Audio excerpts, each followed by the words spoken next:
Vamos lá então mergulhar numa ideia que é, no mínimo, fascinante, retirada das nossas fontes, a Trindade do Paraíso.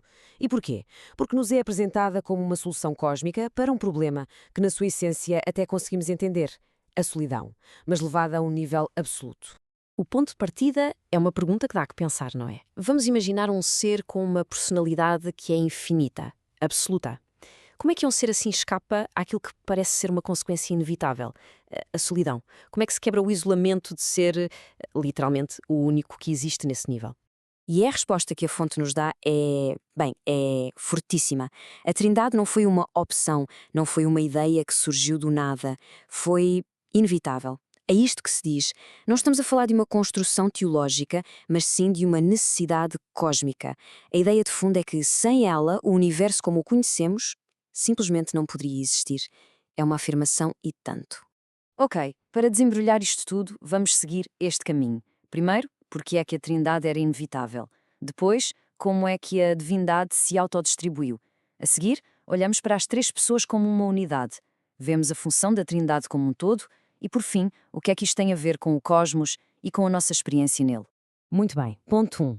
A Trindade inevitável. E tudo volta àquele problema inicial da personalidade absoluta.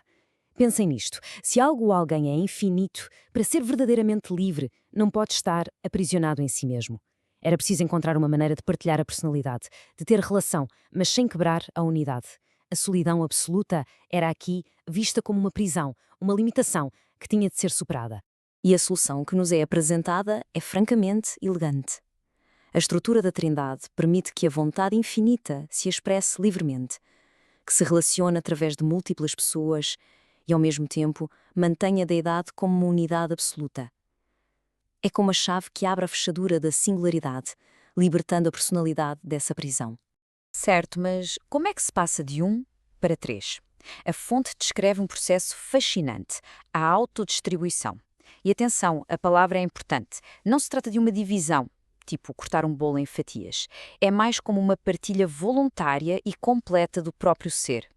A deidade única escolhe personalizar-se, manifestar-se em três seres distintos, mas perfeitamente iguais em divindade. E o processo tem passos muito claros. Primeiro, temos o Pai Universal como a fonte de tudo. Depois, o Pai, num ato de partilha total de si mesmo, concede personalidade ao Filho. E a seguir, e isto é fundamental, o Pai e o Filho, juntos, concedem a sua personalidade combinada ao Espírito.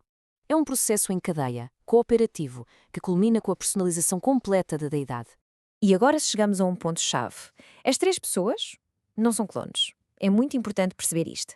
Cada uma é completamente única, original, com a sua própria consciência e a sua própria forma de se relacionar com as outras. É precisamente esta diversidade dentro da unidade que torna o conceito tão poderoso. E esta tabela ajuda-nos a perceber isto na perfeição. Vejam só, o pai conhece a experiência de ter um filho, mas não tem um pai, não tem antepassados. Já o espírito tem a experiência oposta, sabe o que é ter uma ascendência dupla, o pai e o filho, mas não gera ninguém. E o filho?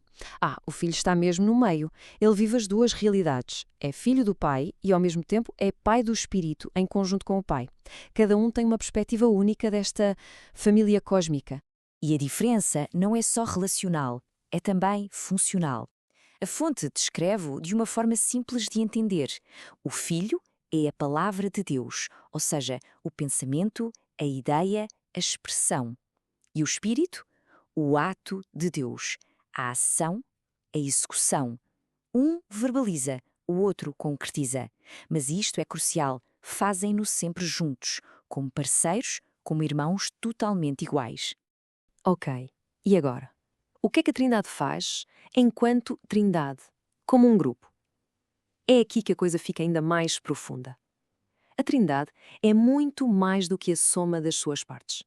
A união dos três cria algo novo, capacidades e funções que nenhum deles, individualmente, exerce. E olhem para este exemplo, que é absolutamente central: a justiça. Normalmente, pensaríamos na justiça como uma qualidade de uma pessoa, certo? Mas aqui não.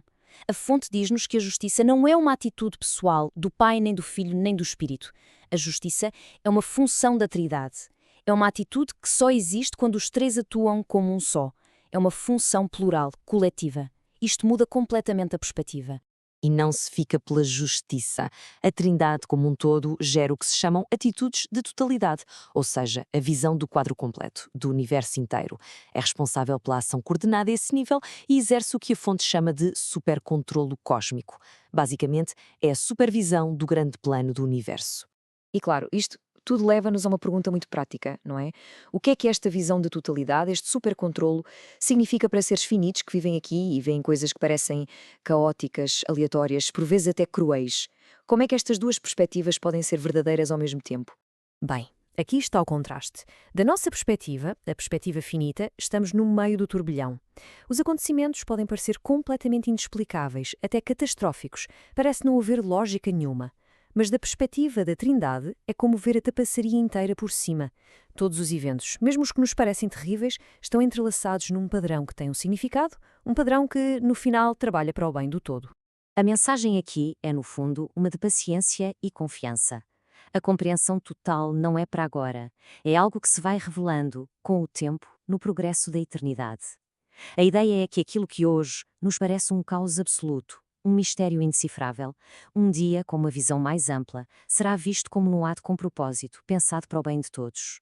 E para terminar, ficamos com esta pergunta, uma pergunta que abre uma porta para o infinito. A jornada de uma criatura é descrita como esta busca incrível para encontrar o Pai.